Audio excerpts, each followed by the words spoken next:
음악 선생님의 눈을 때려 멍들게 하고 지는 게 싫어서 친구들의 코뼈를 부러뜨리던 뉴욕의 전설적인 문제야.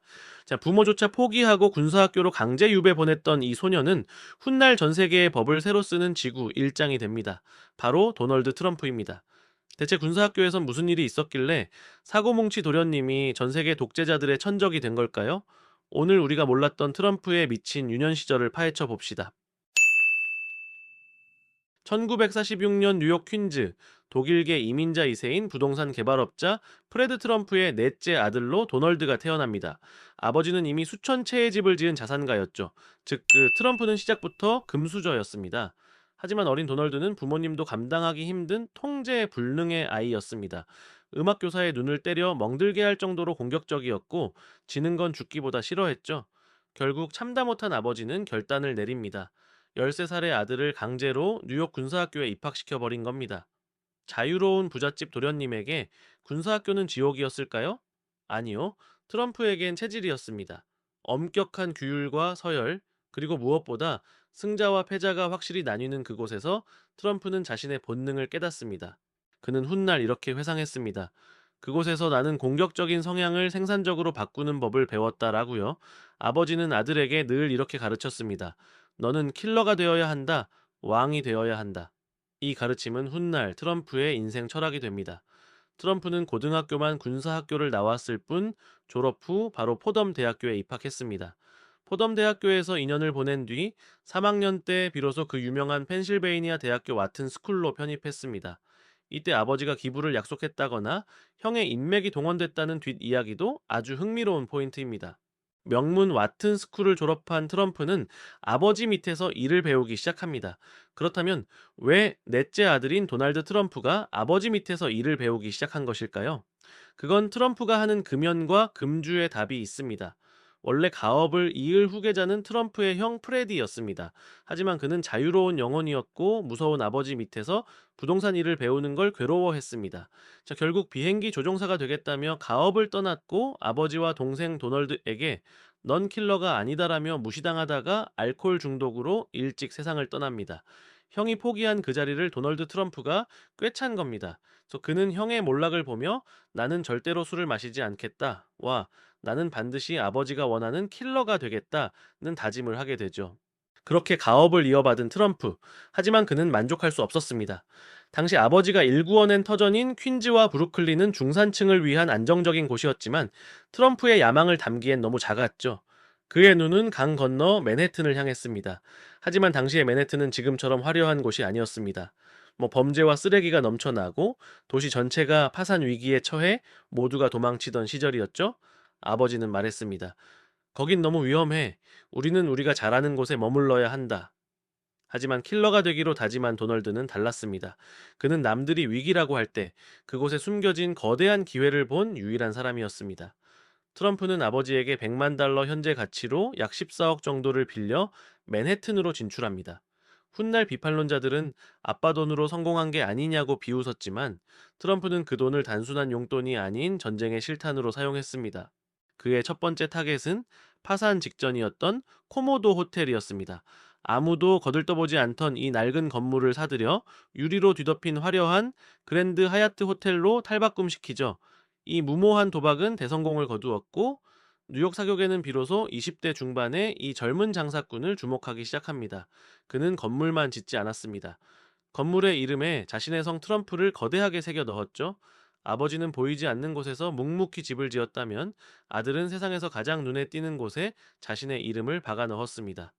1983년 뉴욕 5번계에 있는 58층짜리 황금빛 트럼프 타워가 완공되는 순간 도널드 트럼프는 더 이상 부동산 업자의 아들이 아니었습니다. 그는 뉴욕 그 자체이자 성공한 미국인의 상징이 되었습니다.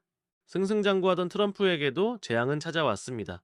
90년대 초 무리한 카지노 투자와 항공사 매입이 독이 된 거죠. 그의 이름 뒤엔 성공 대신 32억 달러, 약 4조 원의 부채라는 꼬리표가 붙었습니다. 개인 빚만 무려 1조 원. 당시 뉴욕 포스트는 유학이라는 자막과 함께 그의 몰락을 조롱했습니다. 사람들은 말했습니다. 트럼프는 이제 끝났다라고요. 하지만 여기서 트럼프의 괴물 같은 본능이 나옵니다. 그는 은행가들을 불러 모아 이렇게 협박 섞인 제안을 합니다. 내가 망하면 당신들도 망한다. 내 이름의 브랜드 가치는 여전하니 나를 다시 살려내는 게 당신들에게도 이득이다. 놀랍게도 은행들은 그의 손을 잡았습니다. 트럼프는 자신의 요트와 항공사를 팔아치우면서도 자신의 이름인 트럼프 상표권만큼은 끝까지 지켜냈습니다. 빚더미에서 허덕이던 그를 진짜 지구 일장의 궤도로 올려놓은 건 부동산이 아닌 TV 리얼리티 쇼였습니다.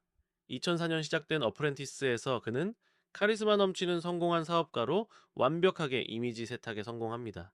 넌 해고야? 이 한마디에 미국 전역이 열광했고 사람들은 그가 실제로 몇 번이나 파산했는지는 잊어버린 채 결단력 있는 리더의 모습에 매료되었습니다. 이때 쌓은 대중적 인지도는 훗날 정치판을 뒤엎는 가장 강력한 무기가 됩니다. 그렇다면 성공한 사업가가 왜 미국 정치판에 뛰어들게 됐던 것일까요? 사실 트럼프가 대통령 출마를 결심하게 된 배경에는 한 남자에 대한 복수심이 불타고 있었습니다. 바로 전임 대통령 버락 오바마입니다. 두 사람의 악연은 2011년으로 거슬러 올라갑니다.